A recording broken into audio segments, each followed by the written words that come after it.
My name is Ken. I'm going to teach you how to play single claw, double claw, triple claw, whatever claw you need for any type of controller, PS4, PS5, Xbox, and I got it all in this video. If you have a controller that I didn't mention, this applies to every type of controller. One thing that separates this video from other videos is that it's going to be very organized. There's going to be timestamps in this video. Just look at the playhead of the video itself, and you can see exactly where you want to jump to or what you want to look at. Good YouTuber KenBeans here. I'd seriously recommend watching this whole thing through. I'm not going to waste any of your time. I'm going to talk about the benefits of claw, things to note, how to have a stronger grip, afterthoughts, and final tips and tricks, common mistakes, as well as a sensitivity guide, some quick pointers that I wish someone told me about when I first started. Here's a quick little disclaimer for you guys. I'm going to show it on this mouse pad cam. So if we switch over, the one thing that I want to mention is that when people say you play claw and it causes all these wrist problems and hand problems and blah, blah, blah, I don't necessarily agree with all that because you can play claw in a loose grip so it doesn't cause too much tension in your hand. What I recommend you to never do is to have this tight claw grip that you see here. You see how I tense up my hands like really tight and then I go crazy and try and press all these buttons like this. In this video, I'm going to show you a cam just like this where I show you exactly how to have a loose grip and not have any claw problems or wrist problems or whatever. Everyone's body and hands do things differently though. So if you have really bad problems with your hands at the start and you really feel uncomfortable with it, then don't force it. Let's get into the main portion of the video.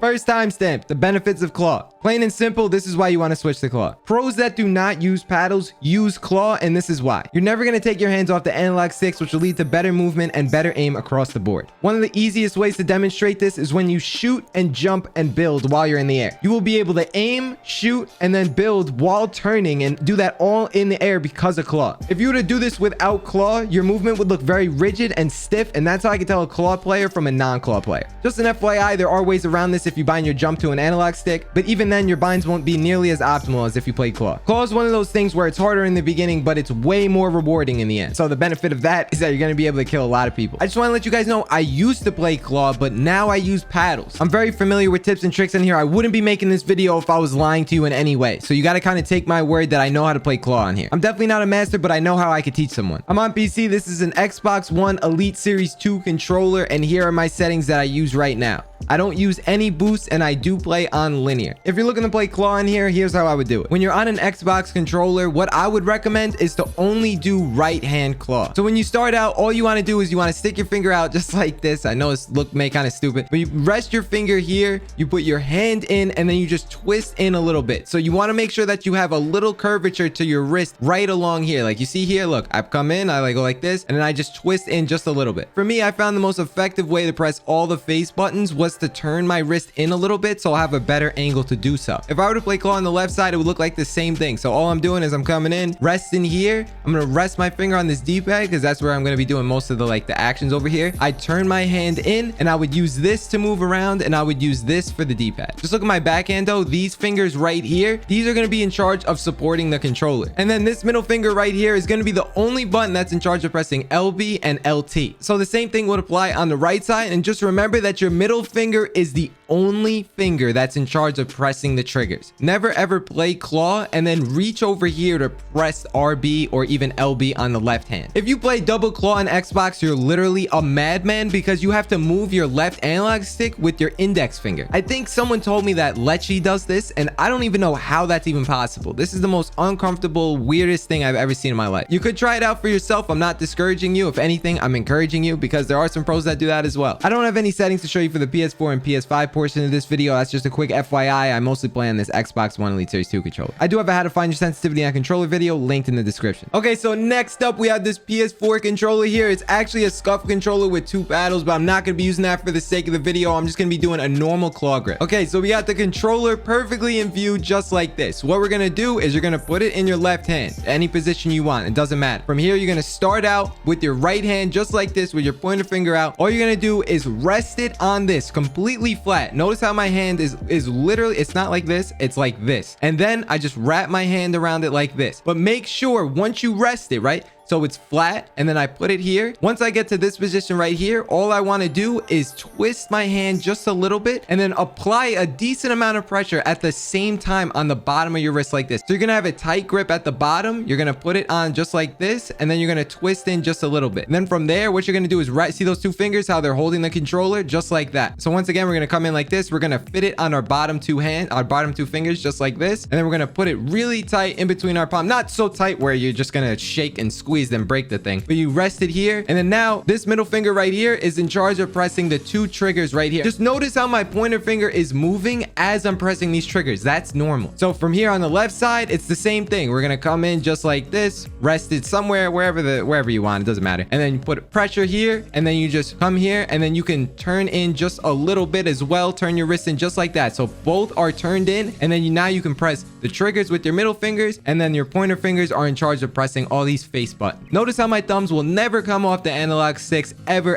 Never take your hands off the analog sticks when you're playing claw. That's not the right way to do it. The PS5 controller is a little bit more difficult, but one thing I want to tell you real quickly is that you might need some bigger hands to use double claw on this thing, but let's get started. Okay, so next up in this bad boy is the PS5 controller. Now, oh my gosh, I haven't had so much practice on this thing, but it is so hard to play claw in here. It's really bulky and just like a thick boy, like no sus on that. So it's gonna be kind of difficult to play claw in here, but it is possible. Okay, so once again, this is a normal PS5 controller. There's nothing special about it. It has no paddles or anything. If you're ready to watch the PS4 part, just skip ahead to the next part. It's practically gonna show you the same thing. For a more detailed guide, just check out the PS4 part. Go back in the video and watch that, but I'm gonna show you it real quick. If you're a fast learner, watch this. All you're gonna do is come here at a straight angle. Notice how my hand isn't like this. It's like this on the side. I come in at the side. I put my 2 back fingers to support the controller on the bottom, and then I put it against my hand like this. From there, I'm resting my middle finger on either button. It doesn't matter. So I'm gonna come in just like this, rest it here. This is almost even awkward for me. And then you come here, and then now I have full control of the back 2 buttons, and my pointer finger can press all the face buttons. So now that you have it perfectly set up in the right hand, all you want to do with your left hand is the same thing. You want to come in at an angle just like this. You're gonna wrap your 2 bottom fingers to hold the controller, and then from here, your middle finger is gonna be in charge of pressing these back 2 buttons just like this. Never ever use your pointer finger to press this button up here, and the same thing on the other side. You're not doing claw if that's the case. So from here, now that you have everything set up in the best way possible, then you're pretty much good to go. Now that we got everything set up, let's go to the next portion of the video. So if you're watching this video all the way through, let's get it. Next thing we're talking about is things to know. On an Xbox controller, what I recommend doing is doing right hand claw only, and then on the left side, just do a normal grip. Do whatever you want though. On a PS4, PS5 controller, I recommend doing double claw on both sides. I just want to be clear of that. So one of the first things to note across all of these is to never ever, when you're playing claw grip, press R1 or the right trigger, the top right trigger here, with your pointer finger. Never do that. Never do it on either side. Every time you play claw, no matter what controller you're on, you want to make sure that your finger, your pointer finger, is only in charge of pressing the face buttons. If you're playing on the Xbox controller and you're playing double claw on the left side, never, if you do it on the left side, it's even worse than doing it on a PS4 controller, because then you're taking your hand off the analog stick. I'm going to over exaggerate this point a lot, but make sure you always twist your hand in every time you play claw. One of the reasons why I twist my hand in a lot is so, like I said, I have easier access to these face buttons on any controller, as well as there's not a lot of tension in my hand and wrist area over here. Because when you don't twist your hand in, let's say I have it over here, then I'm forced to do this tight pressured claw grip. Also, you're probably tend to mash more than one face button if you're way on the side and you're too far the other way. I'm going to show you in creative in just a second, but whenever you're trying to jump, usually people have jump bounded to the bottom button, so A or X. So what they do is they bring their finger down to press X, but if you notice, if you try and jump and swing your pickaxe, which is a common action in Fortnite, what's going to happen is it's going to be really difficult. You see this right here? This action right here is going to be really difficult to try and press at the same time. So you have to press jump and you have to shoot at the same time to swing your pickaxe. So whenever I try to jump into someone's box, what I do is I extend my hand off. You see right there, right here,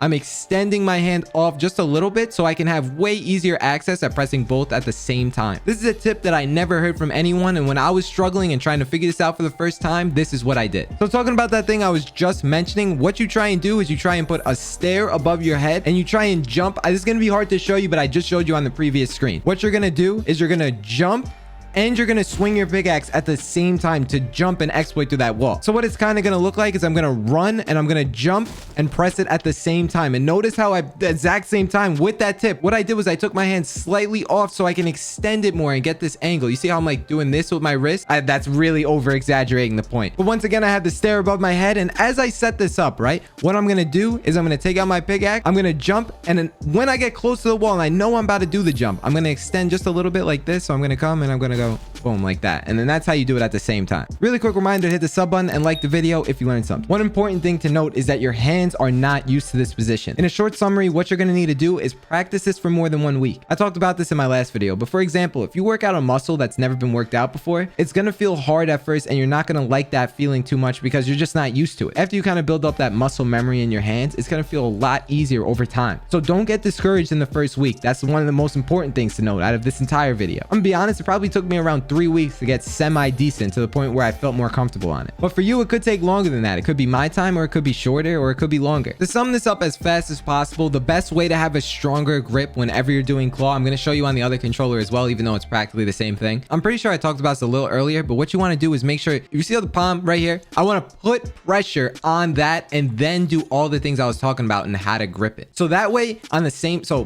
notice I'm doing it on both sides. This way I can press these buttons and be relaxed at the top portion of my hand with these fingers, and then have a lot of pressure at the bottom. That way I'll have a really good grip and I'll feel really comfortable and like secure. You know, like when you're tucking a baby with all the blankets, that's kind of how this is. So boom, really tough over here, and then you just loosely rest your fingers on the face buttons and press all the triggers. You could do this fast while playing loose. That way you don't get too much tension in your wrists and your hand. So I'm not gonna show you the PS5 version. It's pretty much the same concept. But if you have small hands, the PS4 is the controller for you because you can play double claw, and the controller in general is just really small. So in everyone's hands, you're gonna be able to grip more of it and have a way stronger grip and not drop it at all. And then you can, you know, do all the things I was just talking about where you loosely put your fingers on these face buttons. Now you're gonna learn the most common mistakes when playing claw. One of the main reasons why people stop practicing claw is because they can't get over using their finger to press the jump button. What people tend to do is when they're playing claw, they take their thumb off the analog stick and press the jump button like this. There's no other way around this other than just constantly reminding yourself while you're in game to use your pointer finger while you're in the fight. I wouldn't say a common mistake, but almost a common misconception is that it actually hurts your hand. Now, if there's sincere pain, that's for you to judge, and you should probably stop doing it if that's the case. But most of the time, it's just because your hands are not used to holding the controller like that. No matter what you do for the first time, it's always going to feel really weird in the beginning. It's not like you're holding it incorrectly or anything. That's just how it is. So for that, just give it time. Patience is really key with that. A while back, my doctor gave me some hand stretches that I want to share with you guys that are going to help you whenever your hands get really tight. Now, I'm doing this motion because that's the literal stretch. What you want to do is put your hands together. Notice how my palms are together as well. And then even as I bring it into my chest like this, elbows kind of high, and then I just pull down right here, and you should feel it all along your hands right here. Another quick stretch is to literally like pull your hands back a little bit. Don't hyperextend your hands or anything, but a little pressure will help ease it up and stretch it out. Stretching is one of the things that doctors actually recommend, and I did a lot at the beginning because it helps with your hand grip, and also it helps you with getting faster reaction time. I'm gonna give you guys some quick pointers that I wish someone told me when I first started playing claw, specifically talking about the sensitivity. Just remember that your sense on console is a lot different from sense on PC. So if you want to copy someone's sense, just remember that they have to be on console if you're on console. Also, every controller that I have here is gonna feel different, so one person's sense is probably not gonna fit yours. Unless they're on the controller that you have and they're on PC, then I would copy the sense that they have. For the most part, you want to come up with your own sense. I'm gonna leave a link to how to find your own sense down below. I made the video. I think it's better to have a smooth sense compared to a fast sense because you're gonna be more consistent with your edits, and it's gonna just lead you to get more victories. It's that simple. All right, seriously, remember this. Do not give up the entire time because I promise you that you're gonna end up liking claw more than a normal grip. If you're patient and consistent enough at practicing, you're gonna get really good. I promise you, you just need time. Good thing for you, World Cup hasn't been announced yet. You have all the time in the world. Guys, we finally hit partner on Twitch. Literally, thank you so much to everyone who showed out to the stream and helped me bring up that average viewer count. We went from like 40 to like 80, and then one stream we went to like a 200. Next stream we're at 144 average viewers, and now we got partner because of you guys. I can't thank you guys enough for everyone who stopped by the stream and showed support. The link's gonna be down below. I stream every Monday, Wednesday, Friday at 1 p.m. EST. Shout out to everyone on the screen right now using code KenBeans in the item shop. If you want to be featured in the next video, just send me proof on Instagram or Twitter. I'll talk to you guys in the next vid. It's been your man KenBeans. Deuces. Peace.